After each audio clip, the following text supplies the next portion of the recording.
Welcome to everyone. ఈరోజు మన ఛానల్లో ఒక డిఫరెంట్ టైప్ ఆఫ్ స్వీట్ చూపించేస్తున్నాను, చూసేయండి. ముందుగా ప్యాన్ పెట్టి ఒక బంచ్ ఆఫ్ బాదం పప్పుల్ని వేయించుకోవాలి.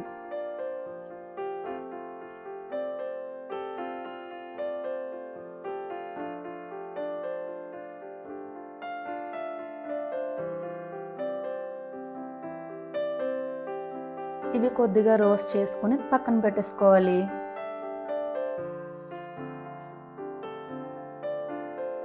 ఇప్పుడు ఒక ప్యాన్ తీసుకుని దాంట్లో కొన్ని పాలు పోసుకొని అవి ఒకసారి పొంగు రావించుకోవాలి. ఈలోపు మనం రోస్ట్ చేసుకున్న బాదంని పౌడర్ చేసుకుందాం. ఇలా ఒకసారి గ్రైండ్ చేసుకున్న దాంట్లో కొద్దిగా పాలు పోసుకుని మళ్ళీ గ్రైండ్ చేసుకుని మెత్తటి పేస్ట్ లాగా చేసుకోవాలి. కొద్దిగా సాఫ్రాన్ వేసుకుని మిక్స్ చేసుకోవాలండి. ఇప్పుడు మన కాచిన పాలల్లో ఒక 2 or 3 టేబుల్ స్పూన్స్, మీకు ఎంత స్వీట్నెస్ కావాలంటే అంత స్వీట్నెస్, బెల్లము ఐదర్ షుగర్ కానీ వేసుకుని బాగా మిక్స్ చేసుకోవాలి.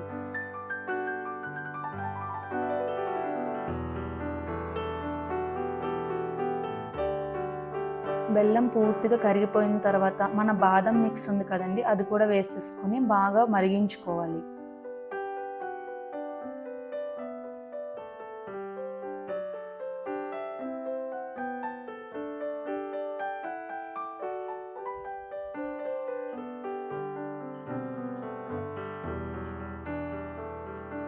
ఈ బాదం మిక్స్ పాలు ఉంది కదండి, ఇది బాగా మరగడం వల్ల వీటి యొక్క టేస్ట్ అనేది ఎన్హాన్స్ అవుతుంది. సో ఇది బాగా కాచుకోవాలి.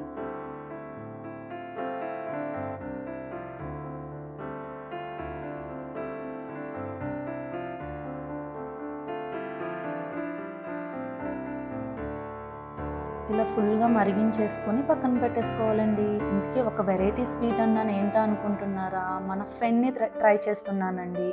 నేనైతే ఫెన్నీని షాప్ నుంచి తీసుకున్నాను. ఇది మన సేమియాతో ప్రిపేర్ చేస్తారంటండి, రౌండ్ షేప్లో ఉంటుంది.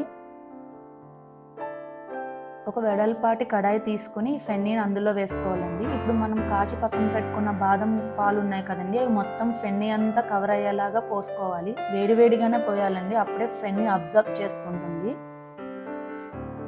దీనిపైన మీకు ఇష్టమైన నట్స్, క్యాష్యూ కానీ బాదంతో కానీ క్రష్ చేసుకుని వేసుకుంటే ఫెన్నీ స్వీట్ రెడీ అయిపోతుంది. ఇది ఒక 1/2 hour పక్కన పెట్టేసుకుంటే బాగా అబ్జర్వ్ చేసుకుని దగ్గరికి అవుతుందండి, అప్పుడు టేస్ట్ చాలా బాగుంటుంది. యాక్చువల్గా ఈ స్వీట్ గురించి మీరు ఎప్పుడైనా చూసారా, విన్నారో నాకు మెసేజ్ చేయండి. ఈ ఫెన్నీ స్వీట్ వచ్చేసి కర్ణాటక మరియు మహారాష్ట్రలో చాలా ఫేమస్ అంటండి. 50 grams ఆఫ్ ఈ స్వీట్లో ఆల్మోస్ట్ 250 నుంచి 400 కిలోక్యాలరీస్ ఉంటాయంట.